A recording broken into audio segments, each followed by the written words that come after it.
नमस्कार, मैं हिमांशु और आप देख रहे हैं टारगेट विथ हिमांशु। एक प्रश्न मैंने पूछा था, निम्न में से कौन सी संविधान की संघीय विशेषता नहीं है। ये बड़ा मज़ेदार प्रश्न है और उत्तर तो चार में से कोई एक सही है और कोई भी एक विकल्प चुनने पर आपके उत्तर के सही होने की 25% संभावना रहती है। लेकिन इसको आप गहराई से इस प्रश्न को डिटेल में समझ पाएँ और एक एक विकल्प पर हम आज इस वीडियो में 2-3 मिनट में डीपली समझ जाएंगे कि क्या उत्तर होगा। उत्तर आप खुद ही समझ जाएंगे। 68% लोगों ने अखिल भारतीय सेवाएं चुना है। इन्होंने कहा कि यह संविधान की संघीय विशेषता नहीं है। संघीय मतलब फेडरल सिस्टम, आप समझ रहे हैं। तो भारत को राज्यों का संघ कहा गया है। पहले ही अनुच्छेद में ये बात लिखा गया है कि भैया भारत एक राज्यों का संघ है।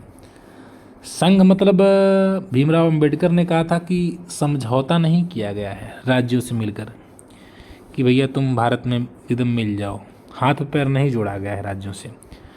मतलब ये है कि ऐसा संघ नहीं है कि बाद में ये राज्य बोलें कि हमको भारत में नहीं रहना है। यानी अमेरिका वाला सिस्टम नहीं है। यूनाइटेड स्टेट्स ऑफ अमेरिका जो बना है वहाँ का संघ और भारतीय संघ अलग है। ठीक है, तो पहली बात, संघ से ये आशय न निकाल लें कि राज्यों का संघ है तो राज्य कल का अपना संघ, एक ग्रुप है तो राज्य कल ये ना कहें कि हम भारत में नहीं रहना चाहते। ये उनको राइट नहीं दिया गया है। ठीक है, क्योंकि भारत का संविधान राज्यों के अस्तित्व में बने रहने की गारंटी नहीं देता। इस बात को आप समझिएगा।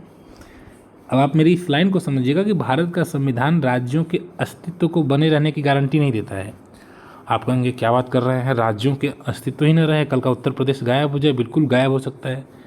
कल अगर उत्तर प्रदेश को संसद हटा दे तो गायब हो सकता है। उत्तर प्रदेश को किसी और दूसरे राज्य में जोड़ दे, मध्य प्रदेश में जोड़ दे। तो भारत जो राज्यों का संघ है, भारत को तो यह कहा गया है विनाशी राज्यों का अविनाशी संघ। पहले 14 राज्य थे, आज 28 राज्य हैं। 29 राज्य थे, वापस 28 हो गए। तो किसी राज्य के अस्तित्व में बने रहने की गारंटी भारतीय संविधान नहीं देता है।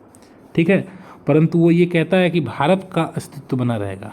आप अगर नक्शे को देखें, 1950 में जो भारत का नक्शा था वो आज भी नक्शा है। 2022 में भी वही नक्शा है।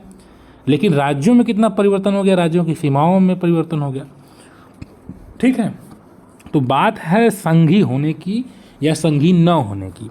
अब आप कहेंगे कि संघी नहीं होगा तो कैसा होगा। सरकार दो प्रकार की होती है भाई साहब। एक तो एकल होगी, ठीक है, एकल, जहाँ पर समस्त शक्तियाँ किसी एक जगह जाकर केंद्रित हो जाती हैं, जैसे मान लेते हैं केंद्र सरकार में। और संघीय विशेषता से आशय है कि शक्तियों का बंटवारा हो जाता है राज्य की सरकारों में और केंद्र की सरकारों में। जैसे उत्तर प्रदेश में कोई सरकार है योगी आदित्यनाथ की, उनमें उनको कुछ शक्तियाँ दे दी गई और कुछ शक्तियाँ केंद्र की सरकार को दे दी गई। यानी आपको अगर यहाँ से दिल्ली जाना है तो आप ट्रेन से जाएंगे, वो केंद्र सरकार के अंतर्गत जो रेलवे है। और अगर आपको बनारस जाना है, लखनऊ नज़दीक जाना है, तो आप बस से जाएंगे उत्तर प्रदेश सरकार से। तो कुछ चीज़ों का बंटवारा कर दिया जाता है। ठीक है, ये संघीय होने की विशेषता है। अब इसमें ये पूछ रहा है कौन सी संविधान की संघीय विशेषता नहीं है। पहला है स्वतंत्र न्यायपालिका। अगर स्वतंत्र न्यायपालिका नहीं रहेगी भाई साहब, अगर स्वतंत्र न्यायपालिका नहीं रहेगी तो कल का राज्य और केंद्र में अगर कोई बात विवाद होता है, अगर केंद्र सरकार ज़्यादा पावरफुल, आप जानते हैं ज़्यादा पावरफुल है राज्यों की तुलना में, तो अपने शक्तियों का प्रयोग करके वो राज्यों में ज़बरदस्ती राज्यों के कार्यों में हस्तक्षेप करने लगे, तो कौन बचाने आएगा। इसके लिए बहुत ज़रूरी है, संविधान अगर संघीय है तो बहुत ज़रूरी है कि स्वतंत्र न्यायपालिका रहे। तो ये संघीय संविधान की विशेषता है कि स्वतंत्र न्यायपालिका रहेगी। जैसे भारत को आप कहते हैं राज्यों का संघ है, क्यों? क्योंकि भारत में स्वतंत्र न्यायपालिका है। अगर उत्तर प्रदेश सरकार और महाराष्ट्र सरकार या उत्तर प्रदेश सरकार और भारत सरकार में कोई विवाद होता है तो उसको सुलझाने के लिए सुप्रीम कोर्ट बैठा हुआ है। सुप्रीम कोर्ट कहेगा भैया मैटर हमारे पास लाओ, हम सॉल्व करेंगे। और सुप्रीम कोर्ट पर किसी का नियंत्रण नहीं है, या ना तो राज्य सरकारों का और न ही केंद्र सरकार का। तो संघीय विशेषता नहीं है तो भाई स्वतंत्र न्यायपालिका को तो हम एलिमिनेट कर देंगे, क्योंकि स्वतंत्र न्यायपालिका होनी चाहिए अगर कोई संघ है तो, है ना। दूसरा है द्विसदनीय विधायिका। अब भैया उत्तर प्रदेश नहीं, भारत में एक लोकसभा है और एक राज्यसभा है, तो द्विसदनीय है भारत में। क्या द्विसदनी विधायिका संघीय संविधान के संघीय होने की विशेषता बताता है? तो हमारे नज़र में तो भैया हाँ। ऐसा इसलिए क्योंकि राज्यसभा जो होता है वो केंद्र के स्तर पर राज्यों का प्रतिनिधित्व करता है, यानी राज्य से चुनकर जाते हैं लोग, राज्यसभा में बैठते हैं।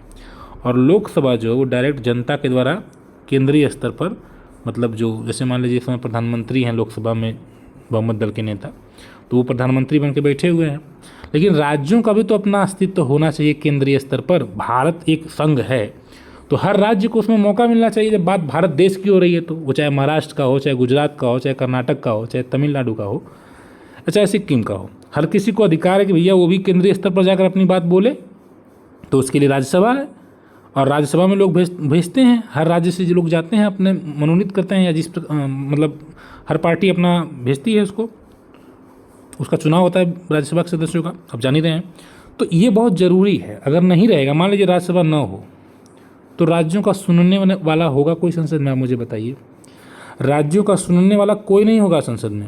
उस संसद में कोई भी बिल पास हो रहा है केंद्रीय स्तर पर भारत का, तो राज्यसभा और लोकसभा दोनों के पास, यानी कि मान लीजिए कोई कानून ये बना रहे हैं केंद्र सरकार, तो वो राज्यसभा में राज्यों का प्रतिनिधित्व हो रहा है, तो उनको भी भैया जानकारी हो जाएगा, क्योंकि उनको भी तो बिल पास करना है, या स्वयं वो खुद ही बिल ला सकते हैं, प्रस्ताव ला सकते हैं। तो राज्यों को भी प्रतिनिधित्व दिया गया है और इसलिए द्विसदनी विधायिका एक बहुत महत्वपूर्ण विशेषता है। इन्होंने पूछा संघीय विशेषता नहीं है, ठीक है। तीसरा है शक्तियों का विभाजन। भैया अगर शक्तियों का विभाजन न हो तो दोनों अपने में लड़ जाए। पता चला कि रेलवे भारत सरकार का है और कल को भारत सरकार कहे कि भैया बस भी हम ही चलाएंगे उत्तर प्रदेश में या मध्य प्रदेश में या दिल्ली में, ठीक है। तो शक्तियों का बंटवारा होना बहुत ज़रूरी है। हमारे यहाँ केंद्र सूची, राज्य सूची और समवर्ती सूची है, जिसमें सभी को अलग अलग विषय दे दिए गए कि भैया तुम इस पर काम करो, डाक तुम्हारे जिम्मे है, रेलवे तुम्हारे जिम्मे है, और अन्य प्रकार की जो भी चीज़ें हैं, शिक्षा है, हर चीज़ों को कुछ को समवर्ती में रख दिया गया है दोनों में, कुछ को केंद्र में को रखा गया है, कुछ को राज्य में रखा गया है। तो शक्तियों का विभाजन तो बहुत ज़रूरी है कि संघीय विशेषता हो। अब चौथा जो दिया वो अखिल भारतीय सेवाएं दिया है। अगर आपको आईएएस बनना है भैया, आईएएस,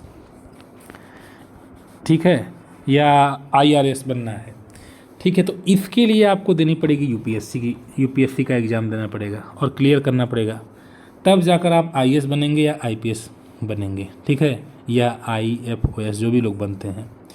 ये केंद्र और राज्य दोनों के लिए होता है, लेकिन इसकी जो परीक्षा है वो कराती है यूपीएससी, यानी केंद्रीय स्तर पर जो एक संस्था होती है वो कराती है, न कि राज्य। राज्यों का भी अपना लोक सेवा आयोग होता है, लेकिन केंद्रीय स्तर पर जो लोक सेवा आयोग होता है, यूनियन पब्लिक सर्विस कमीशन, इनके द्वारा जो आईएएस की नियुक्ति की जाती है, जो कि जाकर डीएम बनते हैं जिले में, तो कहीं ना कहीं उन पर राज्य का बहुत ज़्यादा नियंत्रण नहीं रहता है। जिलाधिकारी साहब, राष्ट्रपति, अब मुख्यमंत्री डीएम को सस्पेंड नहीं कर सकते, हटा नहीं सकते हैं, ठीक है, बहुत करेंगे इधर उधर तो बदला करने के लिए कह सकते हैं, लेकिन डीएम के पास इतनी ताकत नहीं कि वो मुख्यमंत्री के पास, राज्यों के मुख्यमंत्री के पास इतनी ताकत तो नहीं है कि वो डीएम को हटा सके, ठीक है।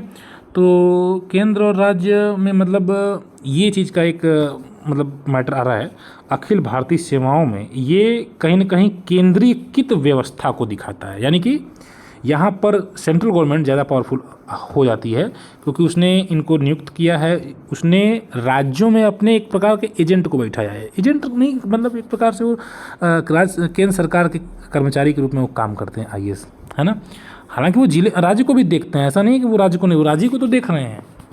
आपके ज़िले में डीएम साहब बने हुए, लेकिन उनको बनाया कौन? यूपीएससी, केंद्रीय संस्था की तरफ बनाए गए हैं, ठीक है। तो मेरे कहने का मतलब इनका पूरा नियंत्रण जो होता है भैया केंद्र सरकार का होता है, न कि राज्य सरकार को, ठीक है। तो अभी आपको समझ में आएगा कि संघीय विशेषता कौन सा नहीं है, तो ये अखिल भारतीय सेवाएं हैं।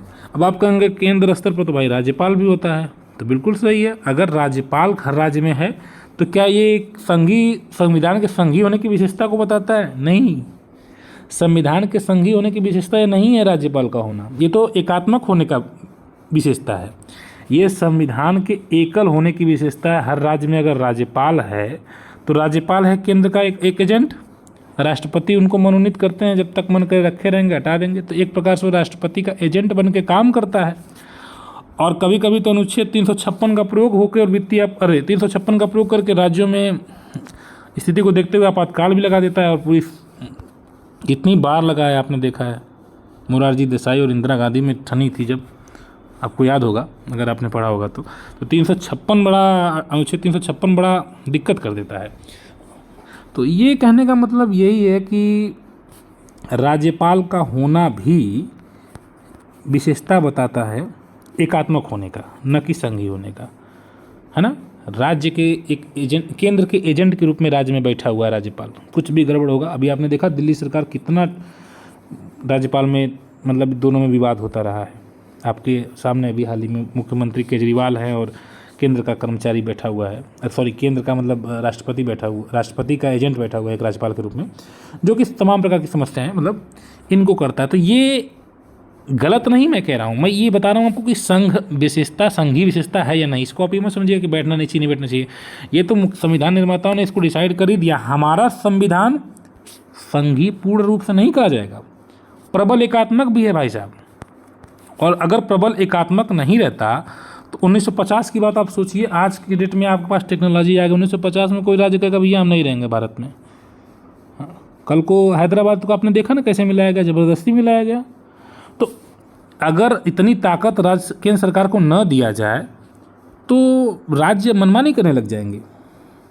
इसलिए भारत का संविधान प्रबल एकात्मक भी है। ये मत कहिएगा कि एकदम अमेरिका की तरह है। अमेरिका की तरह हमारा संविधान नहीं है। हमारा संविधान जैसा भी है सबसे बढ़िया है। कि नॉर्मल कंडीशन है तो भैया राज्य और संघ में सारी चीज़ें बांट दो। सारी चीज़ें क्या मतलब 70 और 30% के हिसाब से बांट दो। लेकिन अगर कोई ऐसी समस्या होती है, आंतरिक समस्या होती है या बाह्य समस्या होती है, तो सारी शक्तियाँ केंद्र सरकार में जाएंगी। और समवर्ती सूची छोड़िए, राज्य सूची के विषय पर भी केंद्र सरकार कानून बनाता है ना। ये तो आप जानते ही होंगे। तो आई थिंक ये जो मैंने अभी आपको बताया, इसके बाद आपको ये डाउट बिल्कुल क्लियर हो गया होगा। इस प्रश्न का उत्तर यही है। ठीक है, तो मिलते हैं फिर नेक्स्ट वीडियो में कुछ और प्रश्नों के साथ। ये कैसा लगा आपको जो मैंने बताया, जरूर बताइएगा। मिलते हैं नेक्स्ट वीडियो में। Good bye.